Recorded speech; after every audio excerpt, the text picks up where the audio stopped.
अस्सलाम वालेकुम guys and welcome to अबाबिल। दोस्तों, पाकिस्तान एयरफोर्स के तैयारों की लास्ट एपिसोड में हमने देखा था कि 1965 की जंग में कैसे पाकिस्तान के तैयारों में कमी आ गई थी और इस कमी को पूरा करने के लिए कैसे पाकिस्तान एयरफोर्स ने पहली दफ़ा चीन के फाइटर जेट्स का इस्तेमाल किया था और अपनी ज़रूरत पूरी की थी, क्योंकि अमेरिका ने पाकिस्तान पर 1965 की जंग के बाद पाबंदियां लगा दी थी, जिसकी वजह से पाकिस्तान वेस्टर्न टेक्नोलॉजी नहीं ले सकता था और पाकिस्तान एयरफोर्स का सारा हार्डवेयर वेस्टर्न टेक्नोलॉजी पर मबनी था और पाकिस्तान को मजबूरन पहली दफ़ा चाइनीज़ टेक्नोलॉजी बहुत सी तब्दीलियों के साथ इंटीग्रेट करना पड़ी। लेकिन 1965 की जंग के 2 साल बाद जब पाकिस्तान की पाबंदियों पर कुछ कमी आई तो पाकिस्तान एक दफ़ा फिर वेस्टर्न टेक्नोलॉजी की तरफ जा रहा था और इस मरतबा पाकिस्तान अमेरिका का कोई फाइटर जेट नहीं बल्कि फ्रांस का Mirage 3 multi role fighter jet खरीदना चाहता था। इसके पीछे एक वजह ये थी कि वेस्टर्न टेक्नोलॉजी पाकिस्तान की ज़रूरत थी और दूसरी बड़ी वजह ये थी कि इंडिया के पास ऑलरेडी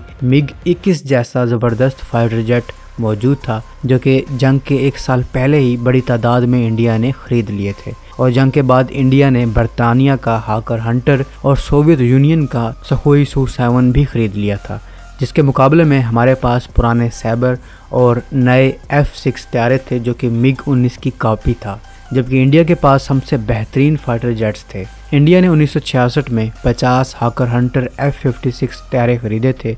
इंडिया की एयरफोर्स की ताकत मज़ीद बूस्ट हो गई थी, सो पाकिस्तान भी अपनी एयरफोर्स की ताकत बढ़ाना चाहता था और पाकिस्तान को एक बेहतरीन ऑप्शन फ्रांस के मिराज 3 के तौर पर नज़र आ रहा था। फ्रांस ने मिराज 3 फाइटर जेट 1961 में इंट्रोड्यूस करवाया था। फ्रेंच में मिराज को इल्यूजन कहते हैं। ये एक सिंगल और डुअल सीट वाला सिंगल इंजन फाइटर एयरक्राफ्ट है जो कि फ्रांस की कंपनी डेसॉल्ट एविएशन ने मैन्युफैक्चर किया था और ये पहला वेस्टर्न यूरोपियन एयरक्राफ्ट था जो कि हॉरिजेंटल फ्लाइट में माक 2 की स्पीड अचीव कर सकता है, जो कि इसने 1958 में की थी। इसकी maximum speed Mach 2.2, combat range 1200 kilometre, ferry range 3335 kilometre है और इसकी आर्मामेंट में 2 30 mm की guns, rockets, air to air missiles और बॉम्ब्स कैरी करने की सलाहियत है। हत्ता कि इसमें न्यूक्लियर बॉम्ब्स कैरी करने की सलाहियत भी मौजूद है। आर्मामेंट और परफॉर्मेंस के लिहाज से ये एक बेहतरीन फाइटर जेट था। पाकिस्तान के ये फाइटर जेट लेने से पाकिस्तान की कमी पूरी होने वाली थी। इस फाइटर जेट ने पाकिस्तान की न सिर्फ ज़रूरत को पूरा किया बल्कि पाकिस्तान की एयरक्राफ्ट रीबिल्ड करने की सलाहियत को भी बढ़ाया। पाकिस्तान ने 1967 में 24 मिराज तैयारों का इनिशियल बैच खरीदा और अपनी नंबर 5 स्क्वाड्रन को मिराज 3 से इक्विप किया। फिर 1971 की जंग शुरू हुई तो मिराज तैयारों ने साबित भी किया कि पाकिस्तान ने इनको सिलेक्ट करके बहुत अच्छा फैसला किया था। 1971 की जंग में मिराज तैयारे सरगोदा और मियाँ वाली बेसिस से उड़कर इंडियन मिलिट्री यूनिट्स और टारगेट्स पर ग्राउंड अटैक करते रहे और इस जंग में पाकिस्तान का एक भी मिराज तैयारा लॉस्ट या शूट डाउन नहीं हुआ, जिसके बाद फ्रांस ने भी कन्फर्म किया कि पाकिस्तान को जितने तैयारे दिए थे उतने ही पाकिस्तान के पास मौजूद हैं, कोई भी मिसिंग नहीं है। इस जंग के बाद पाकिस्तान ने मज़ीद नए और पुराने मिराज 3 तैयारे खरीदे। इस तरह पाकिस्तान मिराज तैयारों का प्राइमरी यूज़र बन गया। प्राइमरी यूज़र्स में फ्रांस, पाकिस्तान के अलावा ऑस्ट्रेलिया और इजराइल भी थे और दुनिया के कई दूसरे ममालिक इस एयरक्राफ्ट को ऑपरेट करते रहे।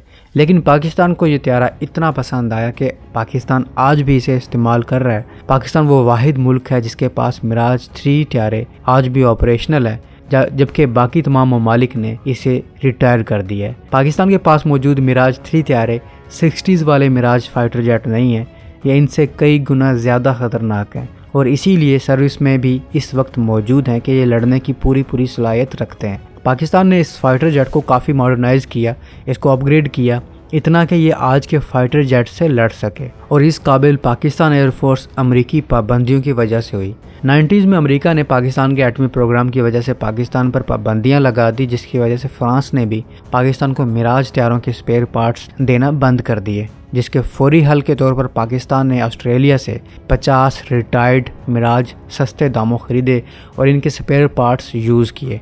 इसी तरह पाकिस्तान दूसरे ममालिक से इनके रिटायर्ड मिराज 3 फाइटर जेट खरीद कर इनके स्पेयर पार्ट्स यूज़ करता रहा और साथ पाकिस्तान ने प्रोजेक्ट रोज़ के नाम से एक प्रोग्राम भी शुरू किया ताकि इन मिराज तैयारों को अपग्रेड किया जा सके। प्रोजेक्ट रोज़ के तहत पाकिस्तान ने मिराज फाइटर जेट का हेड्स अप डिस्प्ले अपग्रेड किया, अपना बनाया हुआ हेड्स अप डिस्प्ले लगाया, hands and throttle and sticks control upgrade किया, मल्टी फंक्शन डिस्प्ले अपग्रेड किया, radar altimeter, radar warning receiver, electronic counter measures, decoy flares इसमें install किए, ग्रिफो रेडार इसमें इंस्टॉल किया और इसकी डिटेक्शन रेंज बढ़ा दी। इन फ्लाइट रिफ्यूलिंग प्रॉप्स इसमें लगाए गए ताकि ये फिजा में भी एयर रिफ्यूलिंग कर सके। इसके अलावा इसे इस काबिल बनाया गया कि ये लोकली मैन्युफैक्चर्ड वेपन्स कैरी कर सके। ये H2, H4 stand of weapon carry कर सकता है, तकबीर ग्लाइड बॉम्ब्स कैरी कर सकता है, stealth nuclear cruise missile carry कर सकता है जैसे कि राद 1 और राद 2। यही नहीं, पाकिस्तान इस काबिल भी हुआ कि मिराज की ओवरहालिंग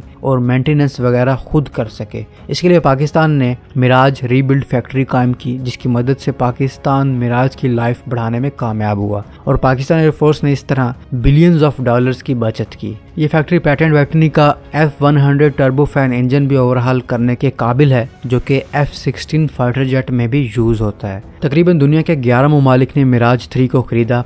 फ्रांस समेत बाकी सभी इसको रिटायर्ड कर चुके हैं और पाकिस्तान आज भी इसे कामयाबी से इस्तेमाल कर रहा है।